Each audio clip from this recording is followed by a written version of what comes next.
السلام علیکم ورحمۃ اللہ وبرکاتہ۔ میں ہوں محمد معراج نبی اور آپ دیکھ رہے ہیں میرا فیس بک اور یوٹیوب چینل۔ آج ہم وضو کے دعاؤں کے ساتھ پیش ہوئے ہیں کہ وضو سے پہلے کی دعا، وضو کے درمیان کی دعا اور وضو کے بعد کی دعائیں۔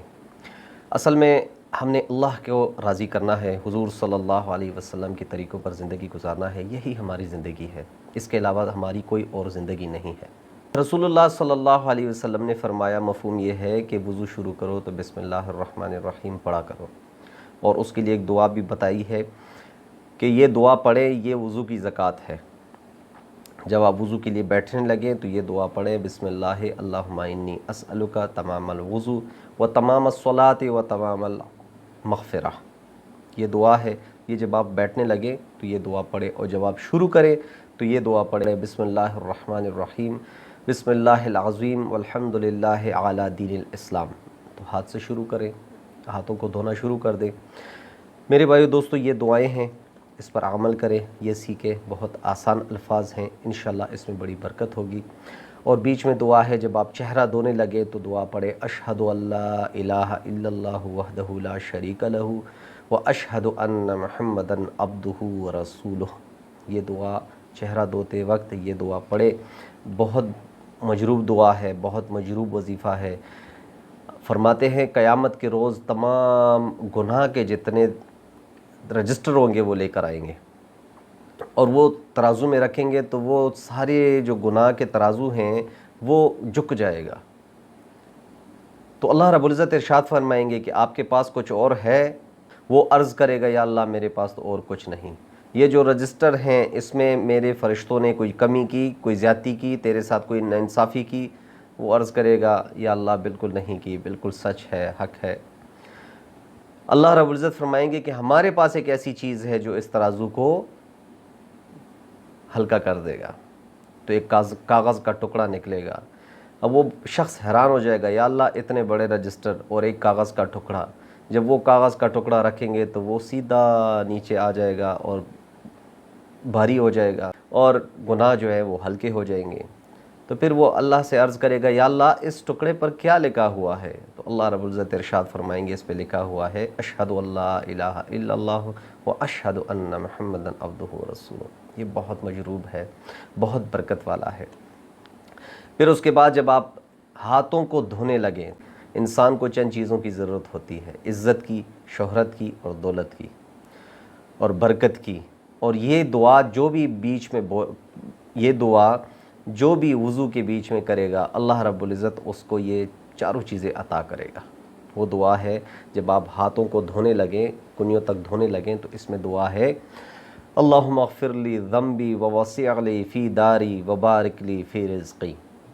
دوبارہ پڑھتا ہوں، اللہم اغفر لی ذنبی ووسع لی فی داری وبارک لی فی رزقی۔ یہ دعا بہت مجروب دعا ہے، بہت ہی مجروب دعا ہے۔ میں دوبارہ پڑھ لوں، اللہم اغفر لی ذنبی ووسع لی فی داری وبارک لی فی رزقی۔ یہ دعا بیچ میں پڑھنی ہے۔ جب آپ وضو سے فارغ ہو جائیں تو یہاں پہ ایک دعا ہے، اللہ رب العزت کے پیارے نبی حضرت محمد صلی اللہ علیہ وسلم نے یہ ارشاد فرمائی ہیں۔ اچھا، کافی سارے لوگ کہتے ہیں کہ آپ حوالہ بھی دیا کریں، تو یہ ترمذی شریف کی حدیثیں ہیں جو میں آپ کو اس کا مفہوم بتا رہا ہوں۔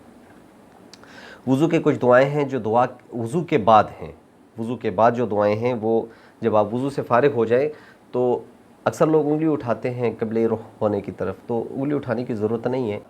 یہ دعا پڑھیں، اشہد ان لا الہ الا اللہ وحدہ لا شریک لہ واشہد ان محمدا عبدہ ورسولہ اللہم اجعلنی من التوابین واجعلنی من المتطہرین۔ اشہد ان لا الہ الا اللہ وحدہ لا شریک لہ واشہد ان محمدا عبدہ ورسولہ اللہم اجعلنی من التوابین واجعلنی من المتطہرین۔ یہ دعا ہے، اور فرمایا جو یہ دعا پڑھتا ہے تو اس کو عرش الہی میں محفوظ کر لیا جاتا ہے اور اس پر ایک مہر لگا دیا جاتا ہے، اور یہ دعا قیامت کے روز ہی نیچے آئے گی۔ یہ اتنی بڑی دعا ہے۔ اس کے بعد جو دعا ہے، جب آپ وضو کر لیں، یہ دعائیں پڑھ لیں، تو یہاں پہ ایک عمل ہے جو بہت بڑا عمل ہے۔ سورہ قدر آپ لوگوں کو آتی ہوگی، اِنَّا أَنزَلْنَاهُ فِي لَيْلَةِ الْقَدْرِ، یہ سورہ قدر ہے۔ جب آپ یہ سورت ایک دفعہ پڑھتے ہیں تو فرماتے ہیں کہ وہ صدیقین میں شمار ہو گیا، جس نے 2 دفعہ پڑھا وہ شہداء میں شمار ہو گیا، جس نے 3 دفعہ پڑھا اس کا حشر قیامت کے روز انبیاء کے ساتھ ہی ہوگا۔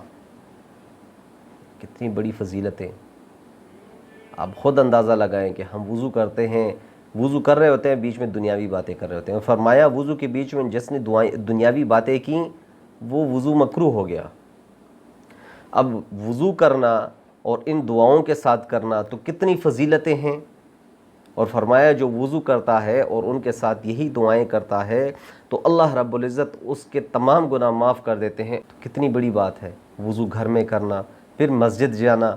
مسجد جو بندہ وضو کر لے اور گھر میں 2 رکعت تحیۃ الوضو پڑھ لے، پھر وہ مسجد جانے لگے تو ایک ایک قدم پر 10 نیکیاں ملتی ہیں، 10 گناہ معاف ہوتے ہیں، درجات بلند ہوتے ہیں، بہت بڑا ثواب ہے، اور یہ سنت بھی ہے، یہ سنت بھی ہے۔ اور اگر وضو کر کے سو گیا اور اس کو موت واقعہ ہو گئی تو فرمایا شہادت کا ثواب ملتا ہے۔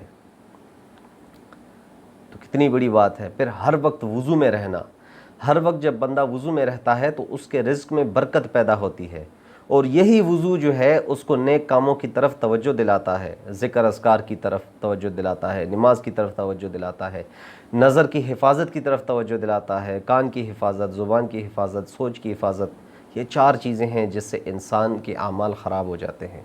زبان کی بد زبانی، بد نظری، اور سماعت میں غلط استعمال کرنا، اور سوچ، اور نیکی کی طرف رجحان دیتا ہے، اور رزق میں برکت بھی ہوتی ہے۔ تو کوشش کیا کریں کہ جیسے بھی جہاں پہ بھی ہیں، وضو ٹوٹ گیا، پیشاب کر لیا، وضو ٹوٹ گیا، فوراً وضو کر لیں، وقت ہو تو 2 رکعت تحیۃ الوضو پڑھ لیں، بہت بڑا ثواب ہے۔ اور پھر ویسے بھی وضو میں رہنا جو ہے بہت برکت والا ہے، برکت سے خالی نہیں۔ آپ کو کہیں پہ بھی نماز کا موقع ملا، کام کرتے کرتے وقت کا تعین کرتے کرتے جماعت سے آپ رہ گئے، وضو ہے فوراً نماز پڑھ لیں۔ یا ایسی جگہ پہ ہو جہاں پہ وقت بھی ہے لیکن پانی نہ ہو، جگہ بھی ہے آپ کو پانی نہ ملے، پھر آپ وضو کہاں پہ کریں گے، کیسے کریں گے؟ انشاءاللہ دوبارہ پیش ہوں گے ایک اور ویڈیو کے ساتھ، تب تک کے لیے اجازت دیجیے۔ السلام علیکم ورحمۃ اللہ وبرکاتہ۔